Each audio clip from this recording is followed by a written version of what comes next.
You reveal far more than you think. Not through your words, not through your carefully chosen expressions, not even through the mask you've spent years perfecting. You reveal yourself through what leaks out when you're not paying attention, through the tiny shifts your mind makes without asking for permission, through the micro signals that escape before your awareness can catch them. Even now, once in the opening seconds of this video, something in you spoke. Maybe you blinked faster, maybe your breath changed, maybe your shoulders lifted for the briefest moment and then fell, as if relaxing into curiosity or bracing for something uncomfortable. Your body is talking, constantly, relentlessly. And while you might ignore these signals, the world around you doesn't. People read you more than you think, not because they're trained, but because the human brain is wired to pick up on truth, even when truth is silent. The mind is a strange storyteller. It protects you and exposes you at the same time. You can choose your words with surgical precision.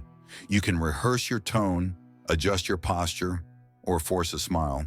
But the subconscious, your real narrator, leaks information through thousands of tiny, involuntary movements. Movements that speak louder than your voice ever could. What's fascinating is that you do this without knowing. Your psychology performs like a background process, invisible, quiet, always running, and constantly revealing things you never intended to show. Every gesture is a confession. Every pause is a clue. Every tiny reaction paints a picture of who you really are, even when you try to hide behind who you think you should be. This video is about those leaks, the hidden messages your mind broadcasts, the ones that shape how people see you long before you even say a word.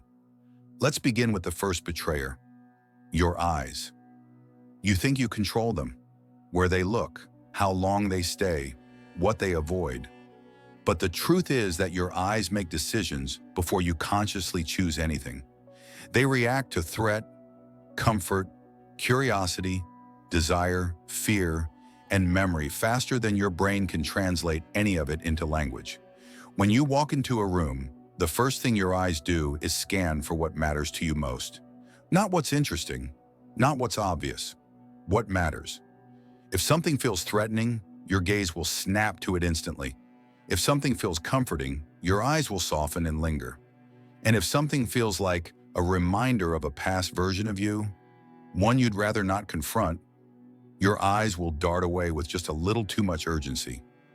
People think confidence is a choice, something you decide to portray by lifting your chin or standing tall.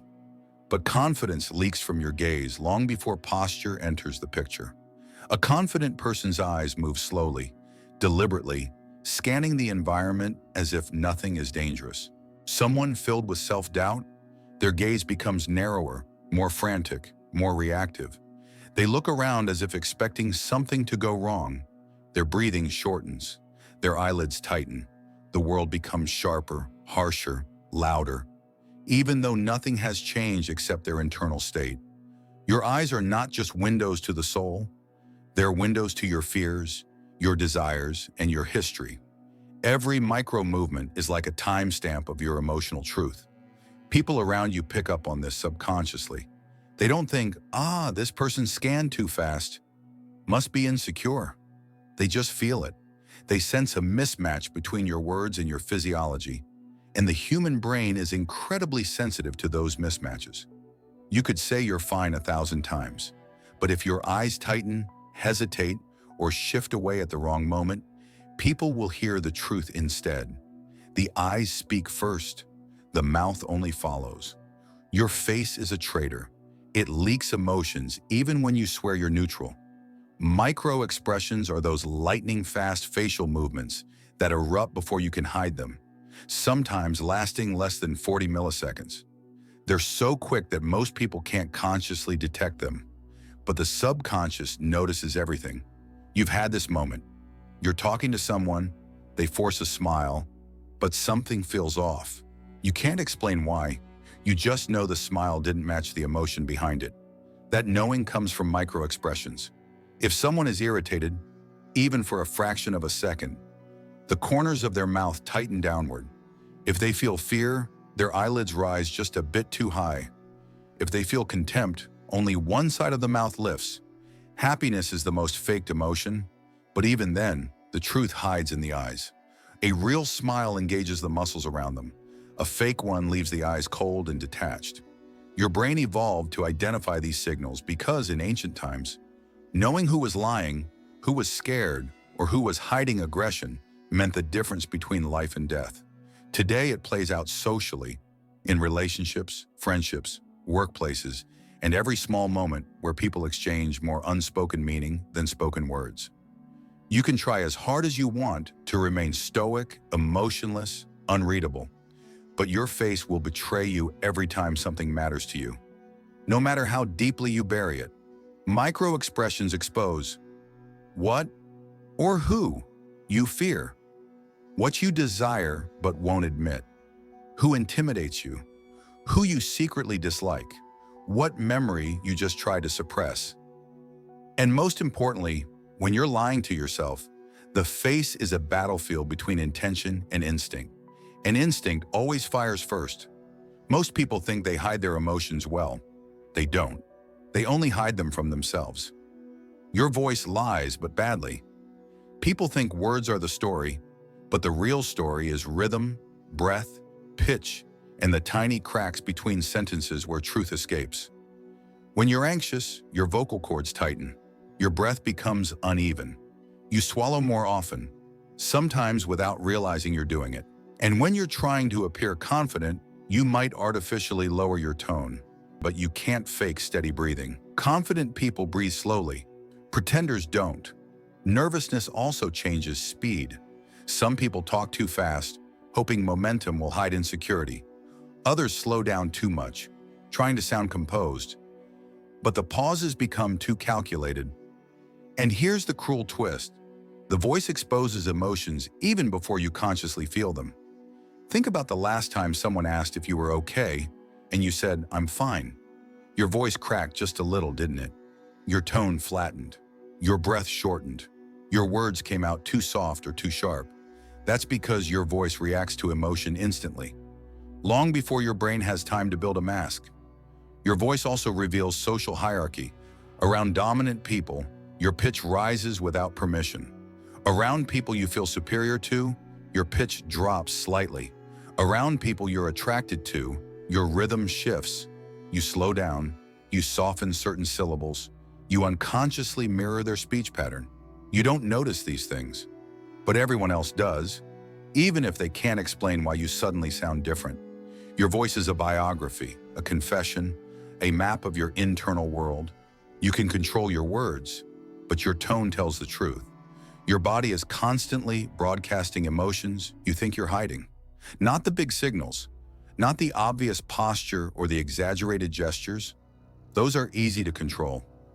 I'm talking about the tiny movements, the little betrayals, the physical glitches in your emotional programming.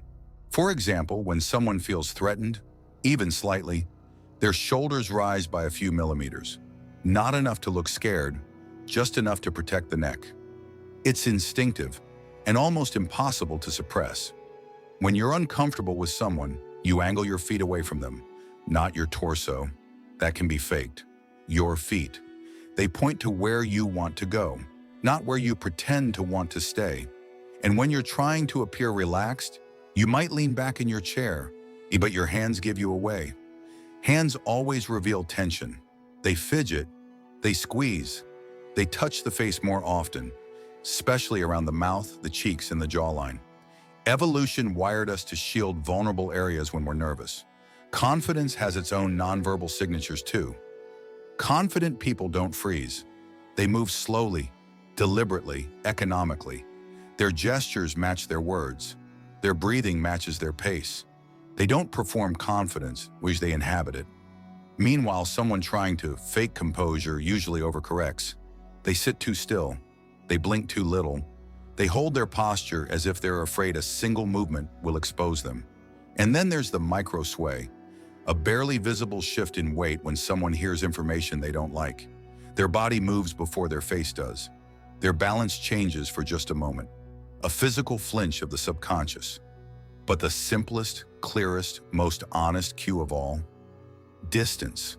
People physically distance themselves from those they don't trust, even if it's just a few centimeters. They lean back. they tilt away. They place an object between you and them without realizing it. A cup, a phone, a notebook, a barrier, small but symbolic. Your body tries to protect your truth, even when your words try to hide it. Every person you interact with sees a different version of you, not because you're fake, but because your brain adjusts your behavior automatically, like a filter you didn't choose. Around confident people, your voice softens. Around impulsive people, your gestures get bigger. Around someone you distrust even slightly, your eyes narrow for a fraction of a second every time they speak. These shifts happen so fast, so subtly, that you don't even catch yourself doing them. Here's the strange part. Your brain thinks it's being strategic, but what it's actually doing is much simpler.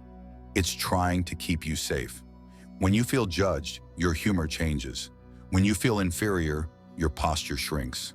When you feel superior, your tone sharpens ever so slightly. When you feel threatened, you start predicting the other person's reactions before they happen. And your body prepares for outcomes that may never even come. What you call your social self is really just your survival instinct wearing nice clothes.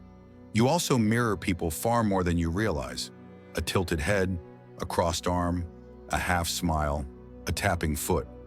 Humans copy each other down to the micro level, not to imitate, but to blend. When someone likes you, their body leans toward yours. Their eyebrows rise more often.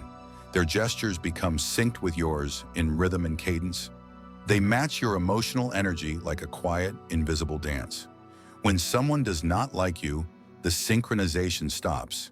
Their reactions come too early or too late. They speak before you finish your sentence, or wait just a second too long before responding. The rhythm disappears. Your brain notices this timing mismatch long before you consciously do. That's why you sometimes walk away from someone saying, "I don't know why, but something felt off." You felt the social mask slip, theirs or yours, maybe both. Most people think they're good at hiding their discomfort, but your voice wavers when you're unsure. Your breathing thins when you're intimidated. Your laugh changes depending on who you're talking to. You reveal more in 3 seconds of silence than in 3 minutes of talking, in the most revealing moment of all. When the conversation ends, your face relaxes into your real expression. The emotion you held back finally surfacing.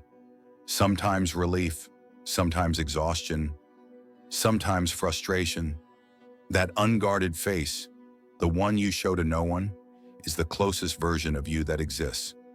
You probably think the most revealing parts of your personality are the things you say, but that's not true. The strongest psychological signals are hidden in what you don't say. When a question hits a sensitive point, most people respond one of two ways. They overshare or they shut down, and both reactions speak loudly. If you add unnecessary details, it usually means the truth feels uncomfortable, as if more words will protect you. If you give short, clipped answers, it means you're guarding something you haven't fully processed. And if you laugh lightly before answering, it often means the topic is touching something deeper than you expected. Avoidance is not random. It has direction. It points straight to the places where your self-image feels fragile. Even your eyes reveal avoidance. You look away a little too quickly when the truth feels heavy. Your pupils contract when you hear something that threatens your self-perception. Your face tightens for a fraction of a second before you shift topics.